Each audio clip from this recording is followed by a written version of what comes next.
ತಾಯಿಯ ಪ್ರೀತಿಯಿಂದ ದೂರಾಗಿ ತನಗೆ ಸಿಕ್ಕಂತ ಗೊಂಬೆಯಲ್ಲೇ ತಾಯಿಯ ಪ್ರೀತಿಯನ್ನು ಕಂಡುಕೊಂಡ ಈ ಒಂದು ಕೋತಿ ಮರಿಯ ಬಗ್ಗೆ ಈ ಒಂದು ವಿಡಿಯೋದಲ್ಲಿ ತಿಳಿಯೋಣ ಬನ್ನಿ.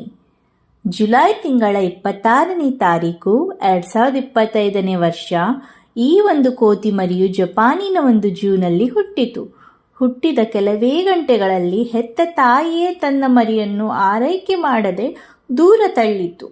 ಹುಟ್ಟಿದ ತಕ್ಷಣ ಯಾವುದೇ ಜೀವಿಗೆ ತನ್ನ ತಾಯಿಯ ಮಡಿಲಿನ ಬೆಚ್ಚಗಿನ ಅಪ್ಪುಗೆ ಆರೈಕೆ ಅತಿ ಅವಶ್ಯವಾಗಿರುತ್ತೆ. ಈ ಕೋತಿ ಮರಿಯ ಹೆಸರು ಪಂಚ್ ಅಂತ.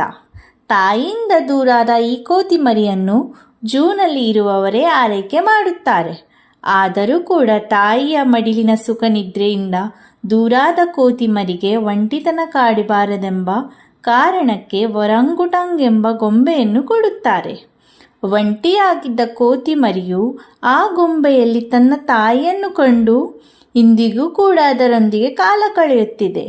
ಈ ಒಂದು ಕೋತಿ ಮರಿಯನ್ನು ನೋಡುತ್ತಾ ಇದ್ರೆ ನಮ್ಮ ಜೀವನದಲ್ಲೂ ಹಾಗೆ ನಾವು ಇಷ್ಟಪಟ್ಟವರು ಮನಸ್ಸಿಗೆ ತುಂಬ ಹತ್ತಿರವಾದವರು ದೂರ ಆದಾಗ ಅವರ ನೆನಪಲ್ಲೇ ಕೊರಗದೆ ದುಃಖದಿಂದ ಹೊರಬಂದು ಇದ್ದಷ್ಟು ದಿನ ಸಂತೋಷದಲ್ಲಿರಬೇಕು ಅಂತ ಹೇಳುತ್ತಾ ಮತ್ತೊಂದು ವಿಡಿಯೋದೊಂದಿಗೆ ಸಿಗೋಣ.